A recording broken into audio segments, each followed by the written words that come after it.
E nós vamos fazer contato com o cientista político, professor da Fundação Getúlio Vargas, Cláudio Couto. Bom dia, Cláudio. Bom dia, Glauco. Tudo bem? Tudo certo, né? A gente vai tentando nos achar, na verdade, em meio a esse cenário que toda vez a gente conversa, Cláudio, fala aqui que é um cenário turbulento, mas a turbulência às vezes muda um pouquinho, né? Consegue chegar num grau um pouco mais elevado do que a gente achava. E né? Pode falar. Não, é isso mesmo, né? E sempre tem quem diga, não, mas não se preocupa, as instituições estão funcionando. É verdade, a gente só tem uma crisezinha militar agora. Pouca coisa, né? Ainda mais com isso. Nada muito sério. Ainda mais com o histórico do Brasil. Agora, Cláudio, nesses últimos 2 dias, né, vamos até por partes, né? Primeiro a gente teve uma troca ministerial em 6 pastas, né, na segunda-feira, e foi algo que não se esperava, né? De repente a gente teve a notícia da saída do ministro Ernesto Araújo, que já era algo que aí sim era esperado, mas na sequência também trocas na AGU, também no Ministério da Justiça e no Ministério da Defesa, que foi a que mais chamou a atenção. Como é que você viu primeiro essas trocas ministeriais promovidas na segunda-feira, Cláudio? Bem, foi uma troca no atacado, né? A gente já esperava a substituição do ministro das Relações Exteriores, do Ernesto Araújo, que não só tem uma gestão completamente fracassada à frente das relações exteriores, pelo menos do ponto de vista do interesse nacional, talvez não do ponto de vista do que buscam os olavistas, do que buscam esses, enfim, extremistas que apoiam o bolsonarismo, mas enfim, já se pedia a cabeça dele, os senadores pediam veementemente a cabeça dele, já havia até o risco de um impeachment do ministro, que é uma possibilidade, e aí, claro, ele sai. Só que aí vem um monte de outras trocas, inclusive a do ministro da Defesa, e essa é a mais preocupante. Por quê? Porque o ministro da Defesa sai, inclusive, dizendo que, enquanto esteve no cargo, preservou a condição de instituições de Estado das Forças Armadas. Bem, dizer que precisa preservar isso é preocupante por si só, porque ele sinaliza que houve uma tentativa de fazer com que elas deixassem de ser instituições de Estado. E aí elas seriam o quê? Instituições de governo, instituições de um projeto pessoal, de um projeto caudilhesco, alguma coisa desse tipo. E a gente sabendo quem é o Bolsonaro, o que ele tenta, já tentou a interferência na Polícia Federal, agora tenta a interferência no Exército e na aeronáutica, enfim. É tudo muito preocupante. Ele se refere às Forças Armadas como minhas Forças Armadas, ao Exército como meu Exército. Ele entende que essas forças estão ali para lhe servir pessoalmente, para serem um instrumento do seu governo do ponto de vista partidário. E isso, evidentemente, é um golpismo. E aí, só trocou o ministro da Defesa para poder trocar também os chefes das 3 forças, que foi anunciado que renunciariam em protesto, mas o presidente se antecipou a essa renúncia e o novo ministro da Defesa já chegou na reunião com os 3 chefes das forças, anunciando que eles estavam demitidos, para evitar que eles pudessem ter esse ato de renunciarem a seus cargos. Então, é uma situação realmente muito grave. Ao que parece, Bolsonaro caminha no sentido de tentar finalmente dar um golpe de Estado no Brasil. Não há outra leitura possível. Agora, nesse caso, por exemplo, da saída, né, dos 3 comandantes das Forças Armadas ali, é algo inédito na história recente do país, né, pelo menos desde esse período de redemocratização, e talvez até analisando antes, não é algo comum, trivial. E isso acontece justamente no governo que tem mais militares em postos elevados, em ministérios e também ali em cargos-chave. Isso significa uma espécie de cisão também, pelo menos entre parte dos militares e Jair Bolsonaro, Cláudio. Significa, e aí tem um dado interessante, né? Talvez não seja tão contraditório quanto parece. Por quê? Porque quando os militares se envolvem na política, existem disputas políticas internas ao meio militar, né? E, consequentemente, facções se formam, existem divergências, existem disputas.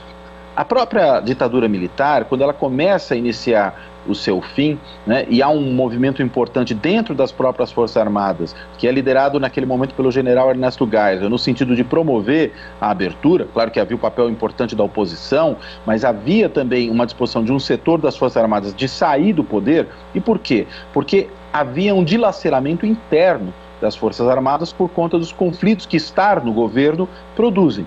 A gente está vendo isso agora em tempos de democracia. Muitos militares no governo, mais de 6.000 apinhados em cargos públicos, militares assumindo, inclusive na ativa, ministérios, tendo que defender um projeto de governo e, portanto, assumindo uma posição partidária que é inerente qualquer governo, normal na democracia, mas não é normal para militares. Isso acaba fazendo com que haja uma divisão política interna do meio militar. E com essa divisão política interna, o que acontece é essa crise que nós vemos agora, esse tipo de disputa. Então, na realidade, é justamente no governo militar em que isso é mais provável. Veja você que, desde 1985, com governos civis, Sarney, Collor, Itamar, Fernando Henrique, Lula, Dilma, Temer, todos civis, a gente não tinha visto uma crise com os militares dessa monta. Foi só entrar lá o chamado capitão, aquele que dizia ser um militar, que diz ser um militar, que apinhou o governo de militares como nunca antes na história desse país, para parafrasear um outro líder político bem melhor que o Bolsonaro. Enfim, o que nós temos aí é uma crise militar. Então, isso é o esperado.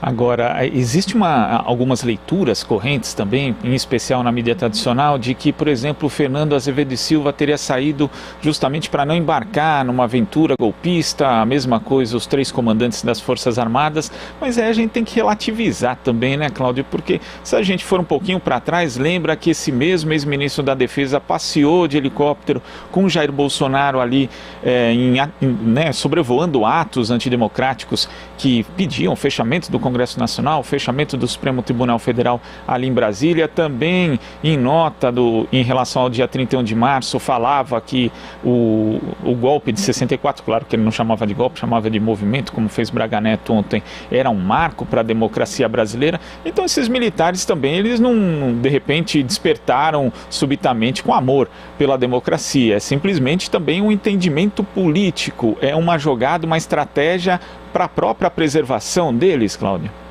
Exatamente, né? Eu mencionava agora a história do Ernesto Geisel. O Ernesto Geisel não se tornou um democrata quando iniciou a abertura. Ele só percebeu que manter a ditadura se tornava muito custoso, muito problemático para as Forças Armadas. E a mesma coisa, eu diria, acontece agora.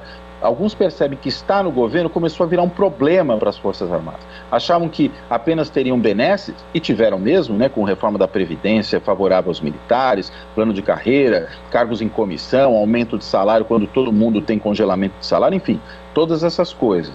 Mas, ao mesmo tempo, estar no governo começou a se tornar politicamente não só muito desgastante, mas disruptivo dentro das Forças Armadas, porque começa a haver esse conflito interno.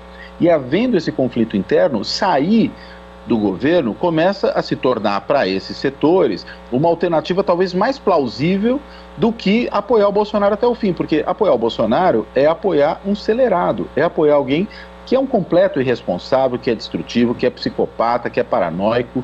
A gente não está falando de um presidente autoritário normal, mesmo como autoritário. Nós estamos falando de um presidente delirante.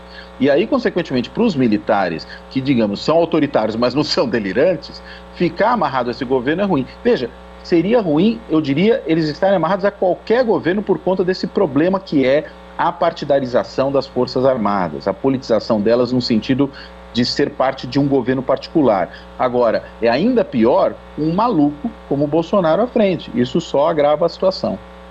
Agora, hoje é dia 31 de março, né, que é justamente o aniversário do golpe de 1964, e toda a transição democrática brasileira ela foi muito delicada, para a gente dizer o mínimo, né? Aqui não houve efetivamente uma justiça de transição, e o Ministério da Defesa, que hoje é ocupado por Braga Neto, ele foi um dos elementos ali dessa transição, inclusive demorou para ser implementado, só foi efetivado ali no governo Fernando Henrique Cardoso, e sempre foi ocupado por um civil, né, que era para mostrar justamente a autoridade civil sobre o poder militar. Mas no governo de Michel Temer houve ali o general Joaquim Silva Luna sendo nomeado ministro da Defesa, e desde então os ministros da Defesa são militares. De que forma também, Cláudio, a gente acabou, que eu digo Brasil, né, normalizando algo que não é normal, como por exemplo isso, essa mudança, né, que afeta a própria origem do Ministério da Defesa feita ali no governo de Michel Temer e que prosseguiu no governo de Jair Bolsonaro. O Brasil, será que foi ignorando, na verdade, esses limites afrouxados das instituições democráticas, Cláudio? Eu creio que sim. O ex-presidente Michel Temer tem uma imensa responsabilidade por isso, porque ele chamou de votos militares para o centro do poder, destruiu a missão institucional do Ministério da Defesa, que é ter um civil à frente de militares. Você colocou muito bem, esse é o propósito da criação do Ministério da Defesa, por isso que ele teve amplo apoio no Congresso Nacional quando foi criado lá no governo Fernando Henrique, né? E o que o Temer faz é reverter essa lógica, é colocar um militar ali como se a gente voltasse ao Ministério do Exército, digamos assim, o que é um completo absurdo em termos de democracia, considerando a história do Brasil e considerando a finalidade que esse ministério teria, né? E aí o que nós temos é esse tipo de situação. Agora, nesse governo, é claro que tudo vai para um patamar muito mais elevado, né? Porque a gente não só tem essa situação de militares ocupando muitos outros cargos, mas nós temos isso que eu já apontei, que é esse comprometimento partidário dos militares, né? Então, isso evidentemente torna as Forças Armadas, nessa situação, uma ameaça à democracia brasileira. Eu acho que você tem razão, a gente parece que aprendeu muito pouco com o processo de transição para a democracia no Brasil, né? Tanto que manteve os militares sempre ali numa tutela ou numa semi-tutela da democracia. A própria Constituição de 88, por melhor que seja, dá um papel excessivo aos militares na questão da ordem interna. Isso foi um entulho autoritário que permaneceu na própria nova Constituição.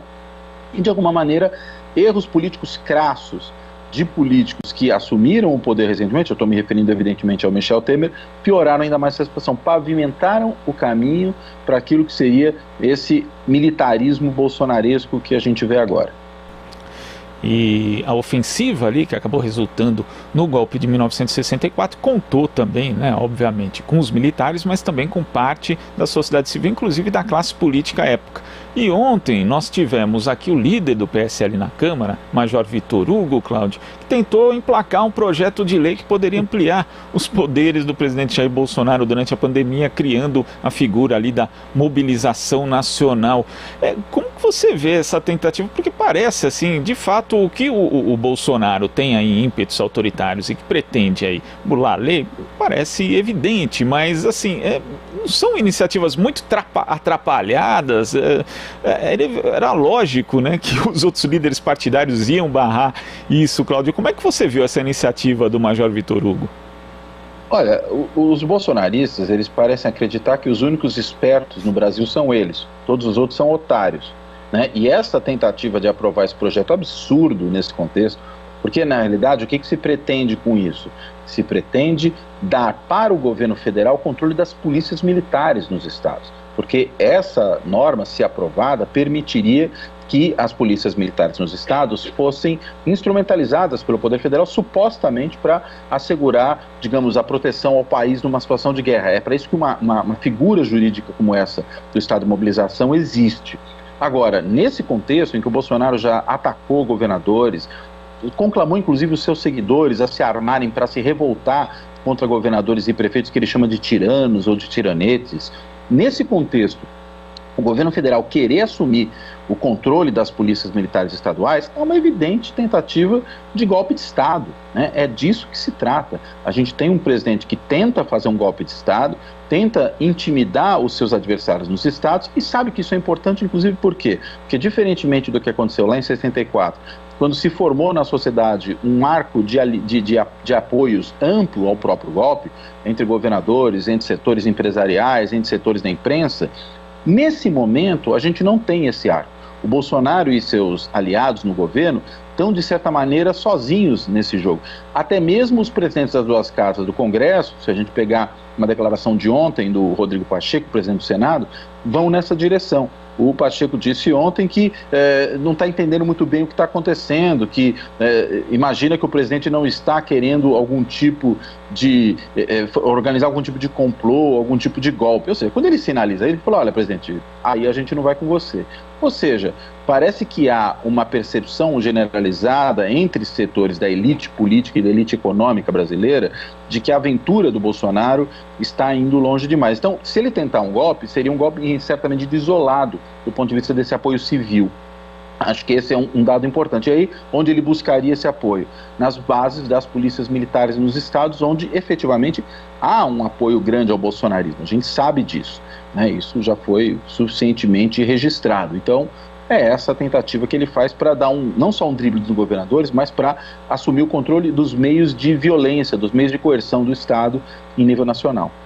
Agora, nesse aspecto, mesmo não tendo força para perpetrar ali um golpe de Estado e se tornar absoluto, o presidente Jair Bolsonaro ainda tem, como você menciona, Cláudio, uma base bastante forte, uma base inclusive armada, né? Seja uma base oficial, a gente sabe também da questão das milícias.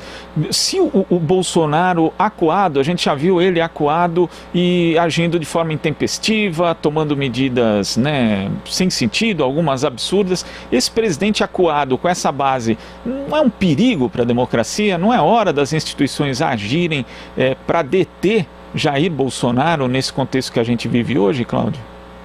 Olha, eu creio até que já passou da hora, né? É evidente que há uma situação que complica o cenário, que é o apoio que o Bolsonaro tem sido mostrado aí pelas pesquisas, ainda algo entre 1/4 e 30% da população. E isso, evidentemente, é um problema desse ponto de vista da ação das instituições, mas elas podem ser mais proativas. Eu acho que passou da hora de serem, né? Porque a gente tem realmente um presidente que conspira contra a democracia brasileira. E aí o Congresso Nacional, o próprio Poder Judiciário podem agir em alguma medida. Por exemplo, na questão das armas, né? O Bolsonaro foi liberando decretos de armas, armando os seus aliados, os seus apoiadores na sociedade, sobretudo naqueles clubes de atiradores e caçadores, os CACs, que a gente sabe que são repletos de simpatizantes do bolsonarismo. E aí, consequentemente, ao armar esses setores, inclusive por um dos decretos recentes do Bolsonaro, transferir a esses órgãos a capacidade de certificar quem pode ou não ter arma, veja, privatizando uma função fundamental do Estado. O que o Bolsonaro faz é armar suas tropas de assalto civis. Então, além das milícias e além das PMs estaduais, que são repletas de bolsonaristas e que ele as instrumentaliza para que se amotinem contra seus governadores, ele também tem apoiadores nesses grupos armados na sociedade. É esse o cenário que a gente está vivendo. É um cenário realmente muito perigoso para a democracia. Tá certo, Cláudio. Eu queria agradecer sua participação aqui no Jornal Brasil Atual e até a próxima. Vamos ver qual vai ser a próxima turbulência aí desse governo, Cláudio. Até lá. A gente só tem uma certeza, Glauco. Haverá uma próxima turbulência nesse governo, porque sempre há. Infelizmente, né? E todo dia, praticamente, né? A gente não é poupado nem... Você não morre de tédio. Não, a gente não é poupado nem final de semana, né? Uma coisa impressionante. Cláudio, muito obrigado. Até a próxima. Obrigado, Glauco. Até a próxima. Conversamos aqui com o cientista político, professor da Fundação Getúlio Vargas, Cláudio Couto. Você está ouvindo Jornal Brasil Atual. As notícias que os outros não dão.